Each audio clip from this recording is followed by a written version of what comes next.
All right, so can we really train our brains like we hit the gym? Like, is that a real thing? I've been wondering about this, and you sent over a whole stack of research on this. We've got expert interviews, summaries, even some Buddhist wisdom thrown in there. Yeah, it's pretty fascinating stuff. So no pressure or anything, but how do we actually, get a sharper mind? Well, the funny thing is, it's not about being on all the time. Yeah. We're really talking about control here, like a precision instrument, not just flexing. Okay. One neuroscientist we're looking at, Amishi Shah, she found that our brains actually wander almost half the time. Half the time. Are you serious? No wonder I can't remember where I put my keys. Exactly. And here's the thing, a wandering mind isn't always a bad thing. Okay. Jianha's research actually suggests that it could be really helpful for things like creative problem solving, future planning. Really? It's the uncontrolled wandering that gets us into trouble. Okay, so it's less about, stopping the wander and more about kind of steering the ship. Exactly. Jesa actually calls mindfulness meditation push-ups for the brain. Push-ups for the brain. I like that. Yeah. They studied its effects on a really high-stress group military personnel who were about to be deployed, and they compared it to something called positivity training. Positivity training, look on the bright side, you're being deployed. Right. Sounds optimistic. Yeah, so they tracked everyone's attention spans over 8 weeks. And the results were a little surprising. Okay. The mindfulness group, rock-solid focus throughout the whole study. But both the group with no training and the positivity group, they saw their attention decline over time. Wait, seriously, being positive actually made it worse. It seems that way. Wow. Yeah. Now I'm even more curious about this whole mindfulness thing. So positivity, maybe not the cure-all we thought, But I gotta ask, how does mindfulness actually help in those really intense moments? Yeah. Were you talking about emptying your mind, achieving total inner peace while dodging metaphorical bullets? That's a really common misconception, actually. Um, Wow. It's not really about emptying your mind. It's more about training it to refocus. Okay. One psychologist compared it to observing a river. So you notice the thoughts, the feelings, the sensations, they all kind of come up, right? Right. But you don't get swept away by the current. It's about acknowledging, allowing, not resisting or clinging. So instead of totally freaking out about that big presentation, it's more about, okay, I'm feeling these nerves. What am I going to do with them? Exactly. Oh. And the research on this is actually really encouraging. Even just 12 minutes a day, 5 days a week, can make a noticeable difference in your attention. 12 minutes. Okay, now that even I can manage.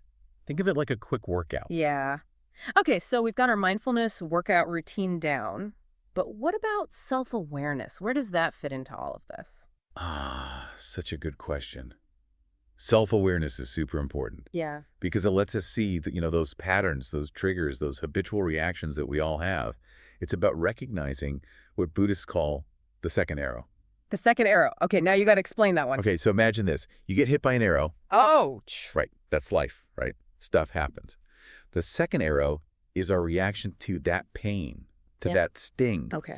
We start ruminating, we start blaming ourselves, we add all this unnecessary suffering on top of it. Self-awareness helps us see that second arrow coming and maybe, just maybe, not shoot ourselves with it. Wow. That's a powerful image. Yeah. So we're learning to dodge those self-inflicted wounds. But how do we actually build that self-awareness? How do we even begin to see those patterns? It starts with paying attention to our internal landscape. Okay. Not judging it, just observing. Okay. Notice how your body reacts in different situations. What thoughts kind of pop into your head when you're stressed? What emotions come up when you're faced with a challenge? So becoming more aware of that inner dialogue, that inner critic that loves to chime in at the worst times. Precisely. Oh, And this awareness, it's key to kind of breaking free from those negative thought patterns. So instead of just getting hijacked by your emotions, you can start choosing how you want to respond. Okay, so I'm starting to see the connection here. So mindfulness helps us train our attention, and then self-awareness allows us to use that focus to understand ourselves better. Exactly. They work together like two sides of the same coin. Okay. And as we become more self-aware, we can start to cultivate something else that's really important. That's self-compassion. Self-compassion. Okay, I gotta admit, that one sounds a little, a little touchy-feely. Are we venturing into full-on self-help territory now? Okay, self-compassion. I gotta admit, that one sounds a little too woo-woo for me. Right. Are we venturing into full-on self-help territory here? Not at all. Remember, we're all about that practical, research-backed approach here, right? Think of self-compassion as like the antidote to that inner critic we were talking about. Right. It's about treating ourselves with the same kindness and understanding that we would offer a friend, especially when we're struggling. Okay, so instead of that voice in my head screaming, "You messed up again," it's more like, "Hey, everyone makes mistakes. What can we learn from this?" Exactly. And one of the sources I sent over, they actually suggest using what they call releasing statements to kind of like challenge those negative thought patterns. Releasing statements. Okay, I like the sound of that. What does that actually look like? So let's say you're running late for a really important meeting because, you spilled coffee all over yourself. And then there. Right. Instead of spiraling into, I always do this, I'm so incompetent. A releasing statement might be something like, okay, it's frustrating to be running late, these things happen, but I'm still capable of handling this. Yeah. Okay, so it's about acknowledging the situation, but without like the added layer of self-judgment. We're shifting from blame to understanding. Exactly. And here's another key aspect of self-compassion that really resonated with me. It's about recognizing that our thoughts and feelings, they're not fixed. They're not these defining characteristics of who we are. They're more like, passing weather patterns, sometimes stormy, sometimes sunny. So those negative thoughts, those emotions, they don't define us. Exactly. And we don't have to get swept away by them. And this isn't about denying or suppressing difficult emotions, but it's about acknowledging them with a sense of kindness and perspective. So it's like saying, hey, I see you, anger, frustration, self-doubt, but I'm not going to let you run the show. Now you're getting it. Okay. And on the flip side, self-compassion also involves celebrating our strengths, our accomplishments, and doing it without, downplaying them or feeling like we need to be perfect. So it's like finding that balance between self-acceptance and like still striving for growth. We don't want to get stuck in self-criticism. Yeah. We also don't want to just become complacent. Right. You nailed it. It's about being both kind and honest with ourselves. We're all works in progress, right? Capable of both messing up and achieving great things. But, and here's the best part, research actually suggests that practicing self-compassion, it isn't just about feeling good. It can actually have a really positive impact on our brains and our bodies. Okay, now I'm really interested. Tell me more about this mind-body connection. Sure. So studies have shown that self-compassion can lead to lower levels of the stress hormone cortisol. Oh, wow. It can even lead to reduced anxiety and depression symptoms. Really? Yeah. And it can even increase your resilience when you're faced with challenges. It's like giving your brain a break from that constant negativity and fear. So we're not just talking about some fluffy self-help concept here. Self-compassion is like a serious tool for well-being. Exactly. And remember, like with any new skill, cultivating self-compassion takes practice.